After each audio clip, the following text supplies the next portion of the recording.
기쁨의 언도 구독자 여러분 안녕하십니까? 메리 크리스마스입니다.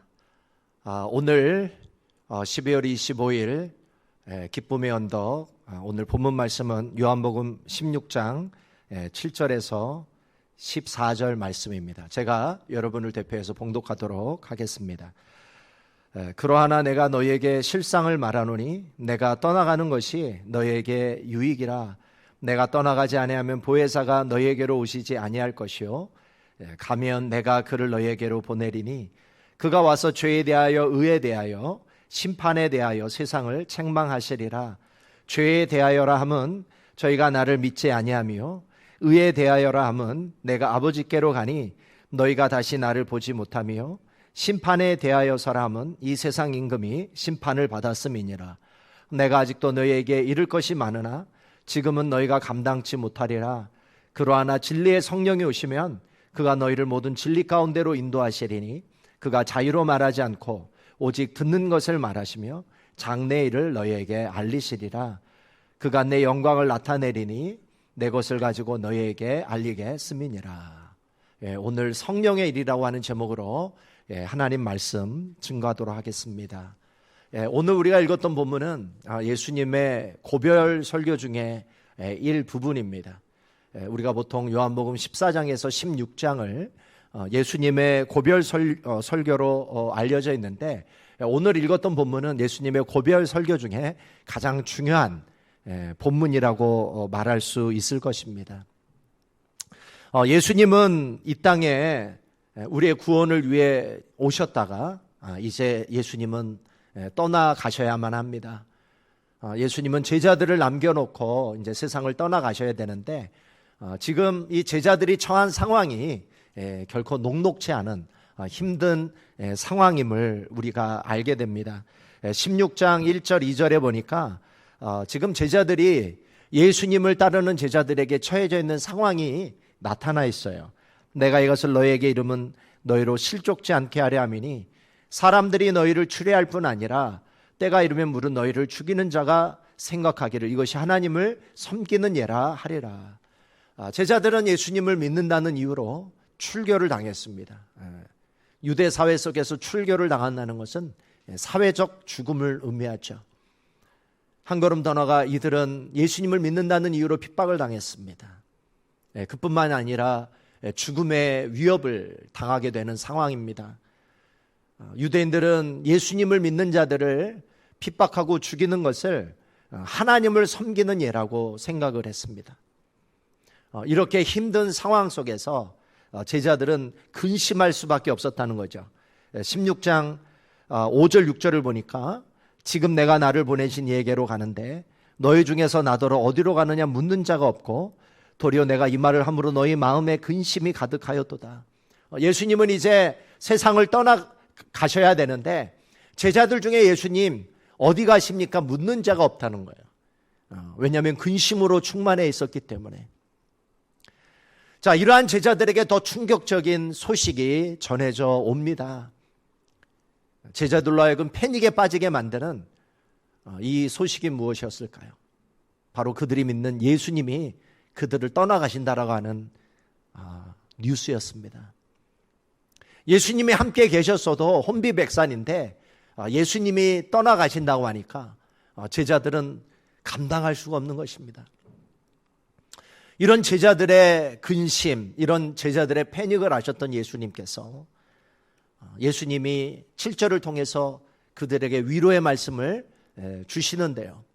그들의 소망의 말씀, 그들에게 복된 말씀을 예수님이 제자들을 떠나가시면서 세상을 떠나가시면서 지금 하고 계십니다. 7절이 하이라이트입니다. 그러나 내가 너희에게 실상을 말하노니 내가 떠나가는 것이 너희에게 유익이라. 내가 떠나가지 아니하면 보혜사가 너희에게로 오시지 아니할 것이요 가면 내가 그를 너희에게로 보내리니. 자, 예수님이 제자들을 떠나가는 것은 너희들로 하여금 패닉해 만드는, 근심케 만드는 일이 아니라 오히려 너희들에게 더 유익이다, 이렇게 말씀하시는 것입니다.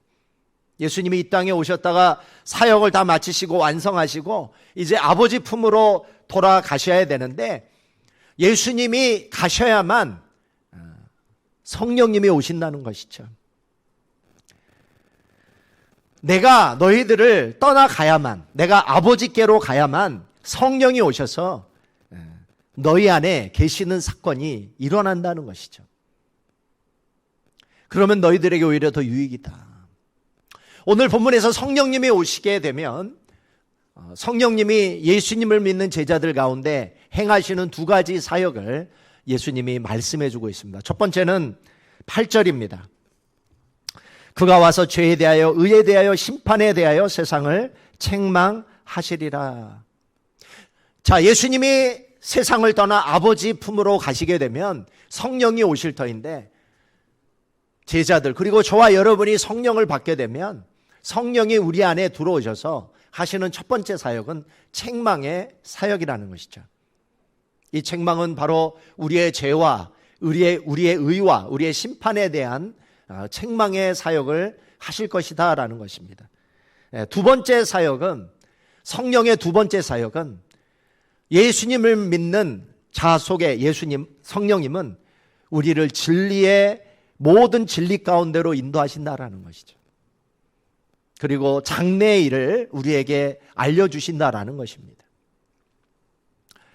자, 그러면 구체적으로, 자, 책망의 사역은 무엇이고, 또 성령께서 우리를 진리 가운데 인도하셔서 또 장래의 일을 알려주시는 사역이 무엇인가? 자, 예수님이 구체적으로 말씀해 주십니다. 자, 죄에 대한 책망은 9절입니다. 죄에 대하여라 함은 저희가 나를 믿지 아니하며.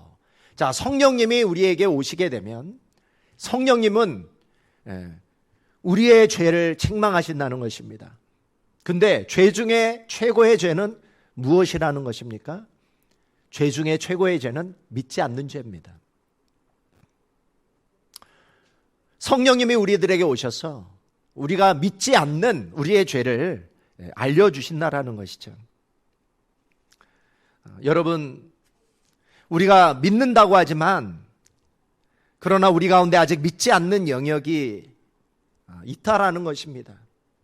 믿음이 있는 것 같은데 그 안에 믿음이 없는 것처럼 행동할 때가 얼마나 많습니까?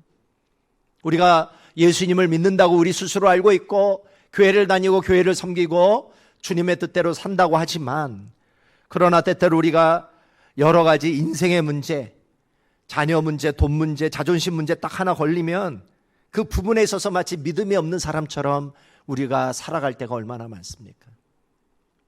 성령이 우리에게 오시게 되면 우리의 믿음 없는 죄에 대해서 성령께서 말씀해 주신다라는 것이죠. 두 번째는 의에 대한 책망입니다.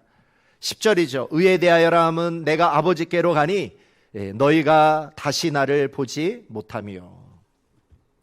자, 의라는 것은 하나님의 기준을 의미합니다. 성령께서 우리에게 오셔서 우리가 의롭지 못하는 것을 알려주신다는 것이죠.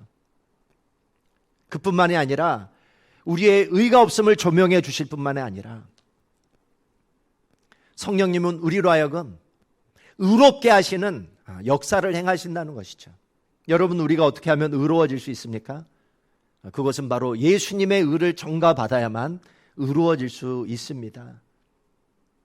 예수님이 의이시기 때문에 성령님은 우리로 하여금 의 되신 예수님과 연결하게 하시고 또 접촉하게 하시고 마침내 성령의 책망하시는 사역을 통해서 의의 열매를 맺도록 도와주신다는 것이죠. 자, 마지막 세 번째, 심판에 대한 책망입니다. 11절입니다. 심판에 대하여라 함은 이 세상 임금이 심판을 받았음이니라. 자, 세상 임금이 이미 심판을 받았다. 세상이 심판을 받았다라는 것은 하나님이 세상을 통치하고 계신다는 것이죠. 예수님이 고별 설교를 하시고 세상 권세자들에 의하여 십자가에 못 박혀 돌아가시죠. 자, 그런데 예수님이 권세자들에게 십자가에 달려 심판받은 것이 아니라는 것이죠. 실상은 무엇이라는 것입니까? 예수님이 십자가 지심으로 세상의 권세자들을 심판하셨다라는 것입니다. 성령이 오시면 세상 권세자들이 하나님의 주권 아래 항복하고 그 아래에 있게 된다라는 사실을 성령님은 우리에게 알려주신다라는 것이죠. 두 번째 성령의 사역은 13절입니다. 우리를 진리 가운데로 인도하시고 장래의 일을 우리에게 알려주신다라는 것입니다. 여러분, 성령께서 우리의 장래를 알려주시고 우리를 진리 가운데로 구원의 길로 한 걸음 한 걸음 인도해 주신다면 예수 믿는 저와 여러분이 무엇을 근심하며 살 필요가 있겠습니까? 근심할 필요가 없다라는 거예요. 여러분은 지금 어떤 삶을 살고 계십니까? 근심하며 살고 계십니까? 아니면 확신 가운데 살고 계십니까? 우리가 근심할 일 우리에게 일어나지 않도록 성령께서 우리 안에 역사해 주시겠다라는 것입니다. 죄에 대하여, 의에 대하여, 심판에 대하여, 그리고 우리를 진리 가운데 인도하시고 장래에 무슨 일이 일어날지 우리로 하여금 알게 하셔서 그것을 감당하게 해 주신다라는 것이죠. 여러분에게 묻고 싶은 것이 있습니다. 여러분 안에 누가 계십니까? 여러분 안에 성령님이 계십니까? 성령님이 여러분 안에 계셔서 여러분 안에 역사하고 계십니까? 그렇다면 근심하지 마십시오. 확신을 가지십시오. 그리고 그리스도의 제자로 능력 있게 담대하게 살아가실 수 있기를 소망합니다. 하나님이 우리에게 크리스마스 선물을 주셨죠. 바로 그분은 예수 그리스도시요, 그리고 우리 안에 오신 성령님의 사건, 이것이 바로 하나님이 우리에게 주신 선물입니다. 이 선물만 가지고 있다면 우리는 얼마든지 세상을 이길 수 있고 근심 가운데 살지 않고 능력 가운데 살아가게 될 줄 믿습니다. 기도하겠습니다. 우리에게 크리스마스 선물 예수 그리스도와 성령을 주신 하나님 감사합니다. 우리 안에 예수 그리스도와 성령이 함께 살아계시오니 우리가 능력 있게 근심하지 않고 담대하게 살아가게 도와주시옵소서. 그래서 의의 열매, 복음의 열매, 그리고 십자가의 열매를 맺는 하나님의 귀한 권속들 다 되게 도와주시옵소서. 예수님의 이름으로 기도합니다. 아멘.